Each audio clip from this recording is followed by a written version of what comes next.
Yeah. Thank you. Thanks. Thank you. Hi. From the mind of Adam Underwood, hey? Mm-hmm. Super interesting. Okay, Andrew, do you want to join us? There's room Okay. on the box. We can squeeze over. It's a date. Okay. This is for all of you or any of you. I would like to know what you feel the relevance of this piece is right now. I have thoughts about that. I'd like to hear your thoughts.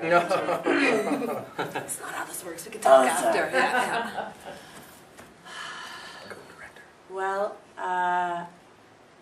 I'm not going to go too specifically, but I think that I think what drew me to direct the piece was a number of things, but partially the idea that that ideology begins as a beautiful spark, and generally, usually, is bound to pervert itself.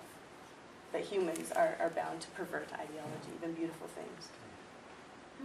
Yeah, like I look at it, at least from a character perspective, of just sort of I would rather live with naive hope than live in cannibalistic cynicism.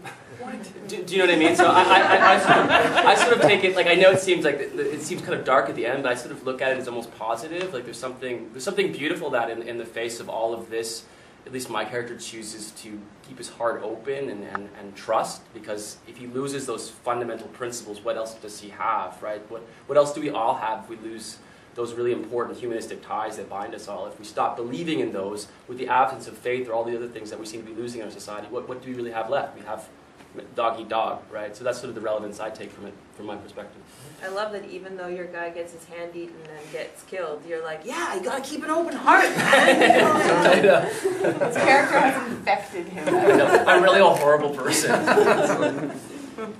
For the record, if I was this guy, you would have bit it too. You gotta stop talking for 5 seconds.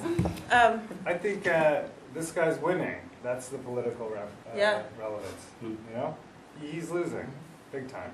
Yeah. Yeah. So he's a dangerous man who's in charge right now. Yeah, the super positive, most beautiful person loses the fight. Do you guys think that's what's really happening right now? How long do we have? No, that's an earnest question. Yeah, a little bit. Yeah, totally. Yeah, a little bit and totally. It's like it's be an a little bit more uneven playing field.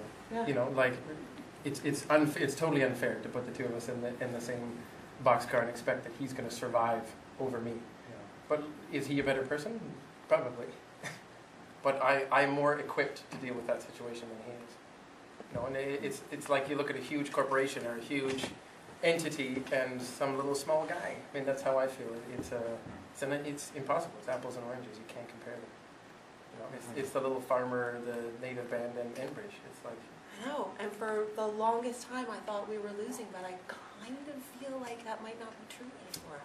I hope I don't know. That's the question. I might be you. Watch your I'm hand. gonna die young. That's the question. In Toronto, we have a really bad mayor. We have a really bad. I'm sorry. Oh, we have a really bad prime minister. What he said? About the guns? Yeah. Just if anybody gets Get them out charged of with there. guns, just ban them from the city. I hope Banishment. That's his solution to crime. Yeah. Most every- Oh, that was right. Yeah. Kick him out of the city, Yeah. and we need Yeah. more police. That was Yeah. his thing. Yeah. Yeah. Yeah. So I don't know. Like with hope and with good intentions, maybe it's not enough. So maybe the play presents an opportunity to re-examine how do we fight against the capitalist. If the book was great, the communist book was great, maybe socialist book was great, but it didn't work, so it failed. And now the capitalist book is worse. So how do we? What's the fight against that? You don't know? No, Got I any don't. ideas? I don't know. Anybody got any God, ideas? no. It's going on the web, so don't say anything The that place is there to ask could get you in questions. real trouble. Those are Like the interesting. theater's a nice place to start. With Yeah. asking questions and discuss. Art's good. Art's good, gardens are good. Like Yeah, that. totally. That's actually why I feel like we might be winning a little bit. There's Oh, places in the yeah. world like Detroit that people are taking over Detroit and just planting gardens Oh, where yeah. things are Like abandoned. urban farming. Yeah, Oh, great. yeah, you know. I know I haven't been in Vancouver for like 10 years, and even just zipping around the city today, I noticed lots of things that made me really inspired. Yeah, Just yeah. how the city has actually taken little moments in space and made them quite triumphant. Yeah, in a physical way, and in a, like, Yeah. there's things happening in this city, like the Yeah, and we have a tool terrible mayor. library. We have a terrible mayor, but he's also a reaction out of a great mayor. So Right. your theory is kind of reversed in Toronto, but there is, I think, a sense of like tyranny breeds good things in reaction to sometimes. Sometimes it has to get really, really bad before people realize how bad it is and try to make it better, right? When often we overcompensate. Yeah. So it swings way one way and way the other way. Where do you think we are on the swing? Oh, I don't know. In Toronto, On it. we're on like the On it. downhill swing. How much Yeah. farther bad does it have to get before? We've got 2.5 years of him left, so we've got a ways to go. It's going to be bad. A lot more bad. And Harper for a few more years. So yeah, No, it's bad. Shashi. We were talking about this morning. It was like in the 90s. We didn't really have any big issues that we, as teenagers, we were like. Yeah, like I remember coming of age to like a really prevalent sense of optimism. I mean, all the things that my parents' generation had taught me to be terrified of, like the Cold War and the, you know, and the Berlin Wall, all these things, like they were all falling apart. So it was, you know, Clinton played saxophone and smoked reefer. You know, like it seemed like a really positive time. No, but it Super into blowjobs, man. well, then, you know, but if you think that was the worst he did, and then you get a president after who actually lies to the people, starts an ethnic cleansing war, and do you know what I mean? Like starts this horrible mess, like what Bush did, all based on lies, and we're just mad at the other guy because he had some sex with somebody. Like, you know what I mean? Like it just seemed like, so it was the flip. So like I find the culture's gotten a bit more twisted. Like it's harder to maintain the sense of optimism that I had when I was a kid because I felt things were really going to move and there was nothing really to protest against, so we could just make things better. And you know, I see younger generations now that they have a lot more to protest and push up against. So it's an exciting time again, I think, to kind of, It is an exciting you know. time. So technically, you guys, What's we the had tool library? the tool library. What Oh, is it? okay. Well, Emma's have this, but a guy started. He realized he had all these tools, and other people needed them, and everybody lives in such small spaces in Vancouver.